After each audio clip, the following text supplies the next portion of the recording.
चलिए दोस्तों, बैंकिंग एवं कराधान का प्रश्नावली 1 हमारा चल रहा है।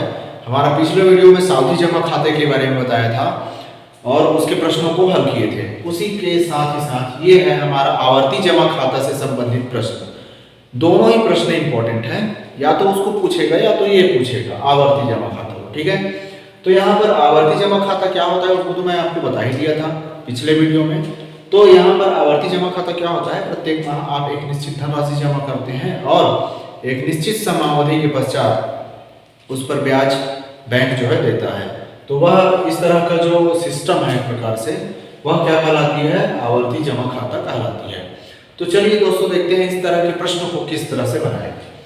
यहाँ पर देख लीजिए, इसके लिए देखिए जब भी आप को अगर मिश्र धन की बात किया जाता है, यानी कि ये जो आपको लास्ट में दिया है ना, बैंक द्वारा कितनी धनराशि प्राप्त होगी, है ना। तो बैंक द्वारा कितनी धनराशि प्राप्त होगी कहने का मतलब ये है कि आप जैसे 2 साल तक जमा किए, 4 साल तक जमा किए, ठीक है। जैसे मान लो 2 साल तक जमा किए तो 2 साल में कितने माह होते हैं, 60 माह होते हैं। तो इस प्रश्न में भी 60 माह को ही लिया जाएगा, सीधा सीधा 2 वर्ष को नहीं। मतलब 2 वर्ष में कितने माह होते हैं उसको काउंट किया जाएगा। अब यहाँ पर देख लीजिए 5 वर्ष पश्चात उसे कितनी धनराशि प्राप्त होगी, तो 5 वर्ष मतलब 5 को 12 से गुना कर देंगे, क्योंकि एक वर्ष में 12 माह होते हैं। तो 12 × 5 = 60 माह। तो इसके द्वारा 60 माह तक कितना जमा किया गया, 200 रुपये जमा किया गया। ध्यान से समझिए इस बात को, 200 रुपये 60 माह तक जमा किया गया। तो वो उसका क्या हो जाएगा, मूलधन बनेगा ना, मतलब एक्चुअल जमा राशि बनेगा। ठीक, अब बैंक उस पर ब्याज देगा जो निश्चित दर दिया होगा, जैसे 6% वार्षिक हो, 6% वार्षिक उस जमा धनराशि पर 6% देगा। ठीक है, तो इस प्रश्न को हम हल करने के लिए एकमात्र सूत्र होता है, जैसे सावधि में होता था ना मिश्र धन के लिए। आवर्ती जमा खाता में कुल ब्याज की जो धनराशि है उसका जो सूत्र होता है वो इस तरह से होता है, P × R/100 गुना 1/12, और कोष्टक में आप लिखेंगे n+1 बटे, पूरा कोष्टक बंद करेंगे और पूरे का बटा 2 हो जाएगा। ठीक है, तो इस सूत्र का आप यूज करेंगे और इन दोनों सवालों को आप आसानी से बना सकते हैं। तो चलिए दोस्तों किस तरह से इसको हल किया जाता है देखिए ध्यान से। इसमें जो रेशमा द्वारा, देखिए रेशमा ने पंजाब नेशनल बैंक में 200 रुपये प्रति माह की दर से 5 वर्ष के लिए उन्होंने क्या खोला, आवर्ती जमा खाता खोला। ठीक है, आवर्ती जमा खाता खोला, जो उसमें ब्याज दिया जाएगा वह कितना है, 6% है वार्षिक। तो यहाँ 5 वर्ष पश्चात उसको कितनी धनराशि प्राप्त होगी। तो दोस्तों यहाँ पर देख लीजिए P इसका कितना है, यानी कि मूलधन कितना है, कितना जमा कर रहा है वो प्रत्येक माह। मैं आपको बताया था कि आवर्ती जमा खाता में प्रत्येक माह ब्याज जो है दिया जाता है। तो 200 बनेगा इसका जो मूलधन है वो। उसके बाद देखिए समय या T या N कह सकते हो, कितना है, 5 वर्ष है। लेकिन हमें एक माह से मतलब है, क्योंकि प्रत्येक माह आप 200 रुपये जमा करेंगे। तो 5 वर्ष है, यानी कि 5 × 12 बराबर कितने माह हो जाएंगे, 60 माह। आपको इससे मतलब है। ठीक है, R कितना है, यानी कि प्रतिशत कितना देगा वो, ब्याज का प्रतिशत 6% देगा। ठीक है, तो आपको कुल ब्याज की राशि आपको पता करना है। तो ठीक है, यहाँ पर कुल ब्याज की जो राशि है, कुल ब्याज यानी कि आप ऐसा लिखेंगे, आवर्ती जमा खाता में कुल जमा राशि पर ब्याज कितना मिलेगा। तो कुल ब्याज की जो सूत्र है वो होता है P × R बटे क्या हो जाएगा, 100 गुना 1/12, और कोष्टक में हो जाएगा n और n+1 और पूरे का बटा हो जाएगा 2। ये सूत्र होगा कुल ब्याज का। ठीक है, अब यहाँ पर दोस्तों देखिए P का मान रख दीजिए, R का मान रख दीजिए, n का मान रख दीजिए। ठीक है, तो यहाँ पर स्पष्ट आपको दिया गया है, P का मान कितना है, 200 है, गुना R का मान कितना दिया हुआ है, 6 है, और 100 का 100 रखेंगे, गुना 1/12, और यहाँ पर n का मान क्या है, n है 60 माह। ठीक है, n क्या है, 60 माह, और यहाँ पर फिर 60 धन 1 और पूरे का बटा क्या हो जाएगा, 2 हो जाएगा।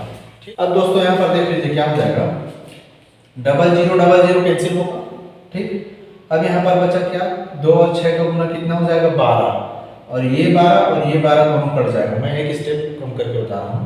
तो ये कट गया, तो यहाँ पर तो कुछ नहीं बचा, तो यहाँ पर क्या बचा 60 गुना ये हो जाएगा कितना 61, 60 और 1 को जोड़ेंगे 61 बटे कितना हो जाएगा 2 हो जाएगा।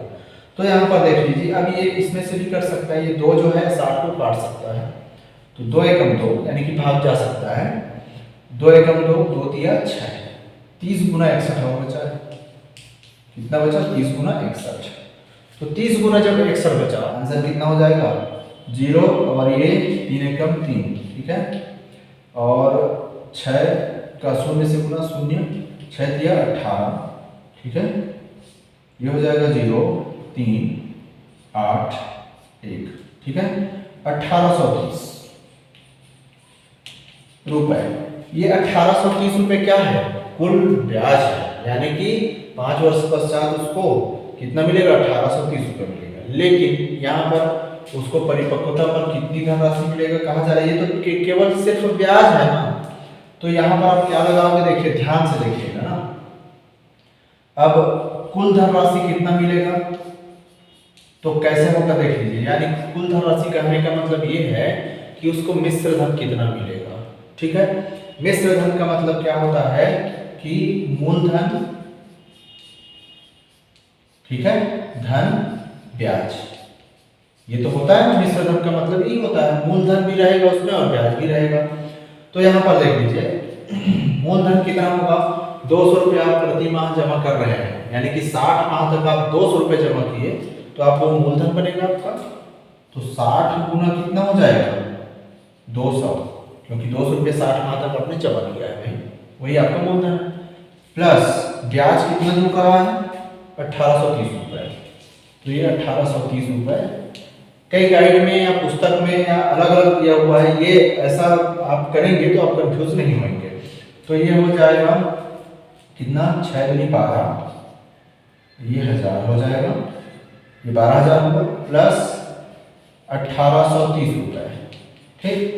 तो इन दोनों को जोड़ेंगे तो कितना हो जाएगा 12 और 1 13,000, यहीं पर हुआ 830, 13,830 रुपये। अर्थात रेशमा को पूरी 5 वर्ष पश्चात जब वो 200 रुपये 5 वर्ष तक जमा करेगा और 6% की वार्षिक ब्याज की दर से कितना मिलेगा टोटल, उसको 13,830 रुपये मिल जाएगा। तो ये इसका आंसर होगा दोस्तों। तो अब नेक्स्ट प्रश्न पर चलते हैं, जो कि इसी तरह से सेम बनेगा, इसको मैं थोड़ा फास्ट वर्जन में बताऊंगा। तो यहाँ पर देख लीजिए दोस्तों, ये क्या है, सीधा सीधा P का मान कितना है इसमें 250 रुपये, ठीक है। R कितना दिया हुआ है देख लीजिए, R कितना है 5% वार्षिक है, ठीक। और समय यानी कि T या N का मान क्या दिया हुआ है, N का जो मान है वो कितना है देख सकते हैं, एक आवर्ती जमा तो खोलो ब्याज की दर किसान में 3 वर्ष के लिए, ठीक है। समय क्या है 3 वर्ष है, तो यहाँ पर 3 वर्ष लिखा हुआ है। तो 3 वर्ष मतलब आपको माह से मतलब है, इसमें बताया था 3 वर्ष मतलब 3 का गुना 12 से कर देंगे तो निकल जाएगा, कितना हो जाएगा 36 माह, ठीक। आपको इससे मतलब है n का मान यही है, समझ गए, n मतलब 36 लिखेंगे आप।